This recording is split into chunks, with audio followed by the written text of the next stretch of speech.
Sa nangyaring laban nga po ng Creamline Cool Smashers at ng Petrogas Angels, hindi pa rin po natatapos yung issue patungkol nga po sa referee na nagbigay ng punto sa CCS instead na mapunta ito sa Petrogas Angels. Nagkaroon nga ba ng dayaan at dapat nga bang magkaroon ng panibagong laban o rematch between CCS at Petrogas Angels? And bago natin yan pag-usapan at pagpatuloy mga kaibigan, please huwag kalimutan mag-like and subscribe and pa-hit ng notification bell. Maraming salamat po. Marami po ngayon mga kaibigan ang naiinis, especially yung mga fans po ng Petrogas Angels sa naging laban nga po ng CCS at ng Petrogas kahapon, dahil nga po doon sa set 4 ay nagkaroon ng problema. Nagkaroon po ng discussions yan at ipinaglaban niya ng Petrogas na nagkaroon nga po ng ball touch na dapat mapupunta po sa Petrogas yung puntos doon po sa set 4, which is aabot pa sana sa set 5. Sa pagkakataong iyon, pinaboran po ng referee na sa Creamline Cool Smashers mapupunta ang puntos, which is kahit nga po ang CCS team aminado naman sa kanilang pagkakamali.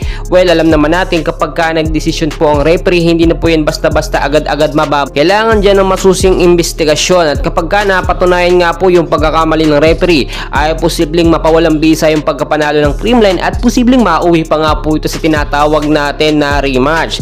And well mga idol, kung titignan po ninyo, maganda naman talaga yung pinakita ng Creamline at very unexpected po yun. Malakas din naman ang kupunan ng Petrogas Angels, pero yung sistema ng Creamline ay talagang nagkaroon ng pagbabago. Anong pagbabago mga kaibigan?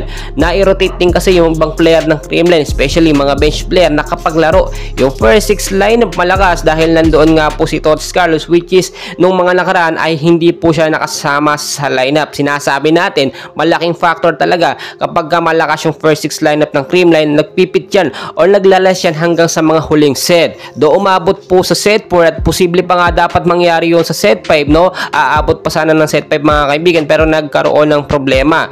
Kung titignan nyo rin, talagang made in ang mga palo ng Creamline. Ganoon din ng Petrogas Angels, hindi po nagkakalayo ang kanilang score. Sobrang dikitan po simula set 1, 2, 3 hanggang sa set 4 nga po. Pero alam naman natin, kahit anong iiyak ng mga bashers or yung mga fans dyan na hindi tanggap yung pagkapanalo ay sa PBL Commissioner na lamang kayo magbigay ng inyong reklamo. Alam ko madaming hindi pabor sa pagkapanalo ng Creamline, pero maganda po yung kanilang ipinakita mga kaibigan. Hindi naman tayo pwedeng mag-focus na lamang doon sa naging tawag ng referee, dahil so far so good, napakaganda ng performance ipinakita ng Creamline.